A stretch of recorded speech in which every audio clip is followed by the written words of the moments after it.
If you like surreal fantasy series that delve into the melancholic recess of the palpable dread found in boredom, stay tuned.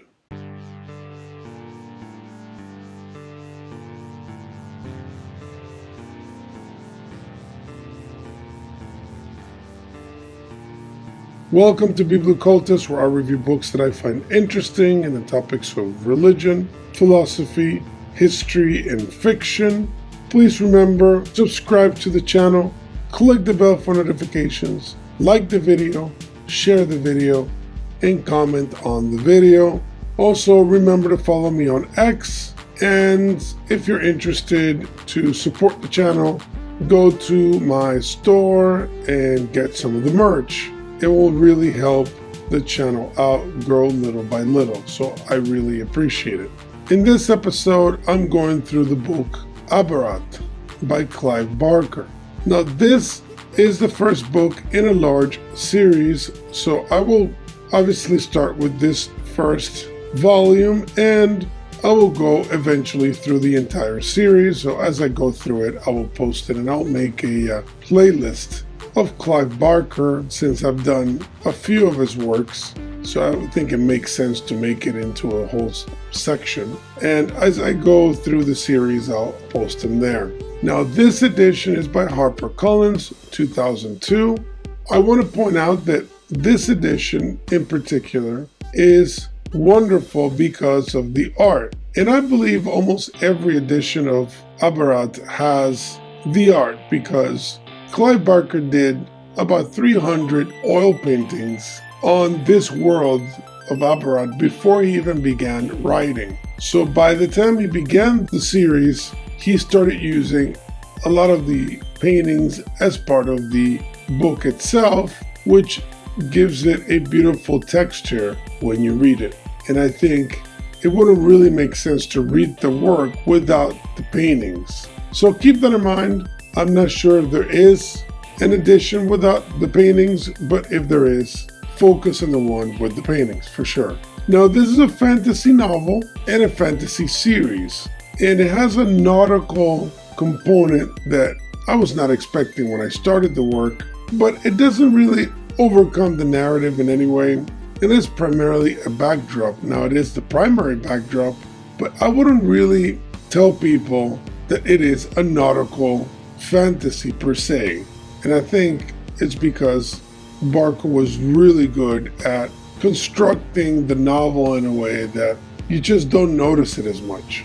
The work mixes existential dreamscapes with sorcery and alchemy, which again, it's usually a very classic component of most modern fantasy works. But he is able to mix all these ideas in a way that turns them into components and not really principal elements of the work, so you never feel that the book is really about all these things, which is a criticism I tend to have of certain fantasy works that are so obsessed with magic and wizards and witches that it seems that the work is about that and everything else is more of an additional component.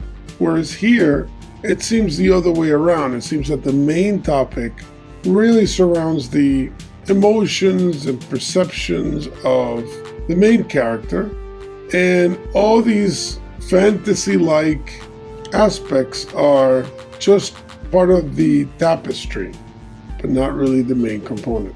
Now, as many of you know, Barker is known for horror, short stories, novels, and even films like Hellraiser. So I was expecting a lot of horror in this fantasy novel, but actually there isn't much.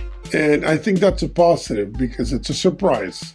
It would have been very easy for him to just go where he feels comfortable and make everything horrific and play with that tool set that he's good with.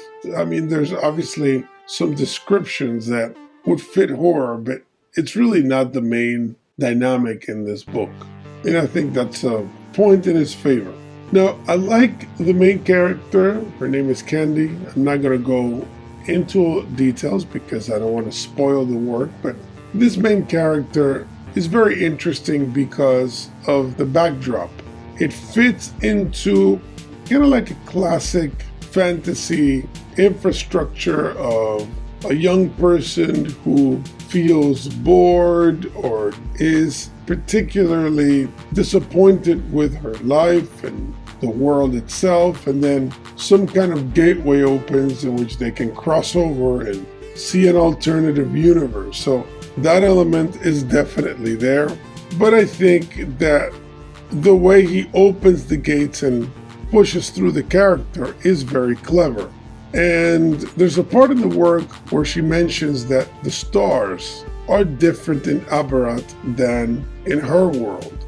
And I think this notion of the cosmovision, which is related philosophically to cosmology in a way, especially if the basis of the religion is stellar. And so far in this first volume of the series, I don't see that. It could be something that comes back later on. But just the consideration itself that you could move into a different alternative world and the stars and the universe itself is literally different. It's a cool little mention there that is usually bypassed in most fantasy. If you consider most fantasy works, they never address this issue, which means that a lot of other elements are always the same, right? Human beings, they have clothing. It's never a completely different universe in a real sense. It's usually a parallel universe that contains most of the things we're familiar with, but with a twist. So I guess this is the same, but mentioning the stars adds another level of strangeness, of otherness, that I think was very efficient to communicate his point as an author.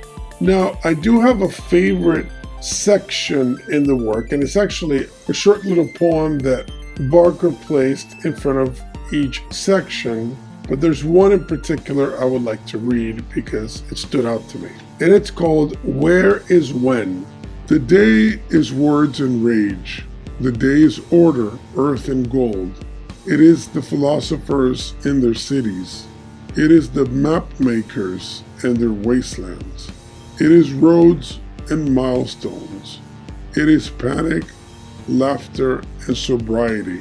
White and all enumerated things. It is flesh. It is revenge. It is visibility. The night is blue and black. The night is silence, poetry and love. It is the dancers in their grove of bones. It is all the transforming things. It is fate. It is freedom. It is masks and silver and ambiguity. It is blood. It is forgiveness. It is the invisible music of instinct. And this is supposed to be a fictional book within the novel called The Division of the Hours. Now, The Division of the Hours is a very Catholic, Orthodox way of studying the prayer sequences that are meant to be done by the monks and the priests in the church. So he's incorporating this idea into this fantasy Abarat world where you have a cult to the religion, among many, I would assume eventually, that worship in the Abarat way. And what I mean by that is the philosophical heart of this novel is a form of passive dualism, meaning an obsession with darkness and light and how they relate to each other and how they're balanced with each other. And what I just read exemplifies this with the day and the night and all the components of them. So as a undercurrent in the novel, it is actually pretty straightforward.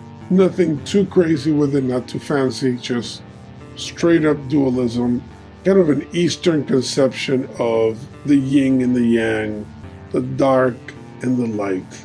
But I think in the novel it works. I mean, every fantasy work is going to have a philosophical presupposition that bases the novel. It is inevitable, and I think this is the heart of any work.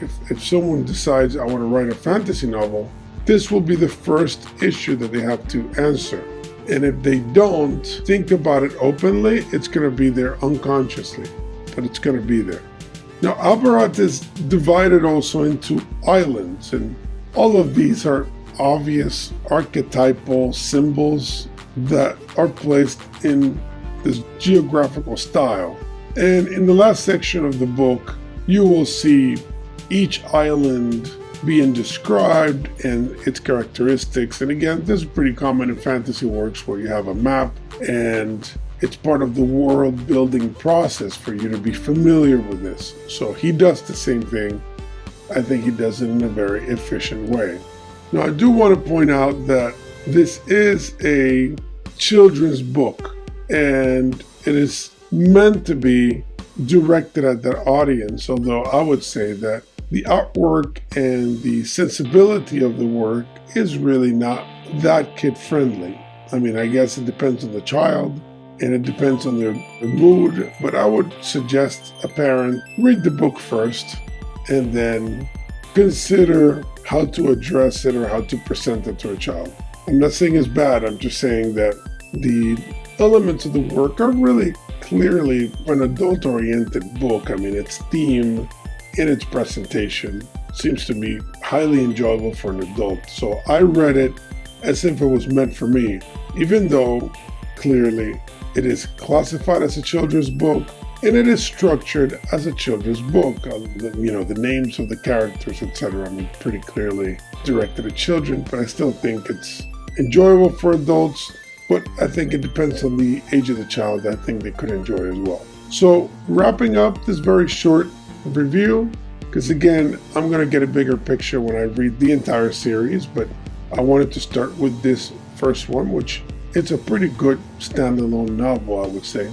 I think it's a great start for the series, and I was also impressed that Clive Barker was able to tone down his style to step away a bit from the horror genre that he's known for, and as a fantasy, I think is very entertaining. So get your own edition, whichever one you can find, and I think you will enjoy it for sure. So please remember to subscribe to the channel, click the bell for notifications, like the video, share the video, comment on the video. I would really appreciate your support. So thank you for being with me. See you next time.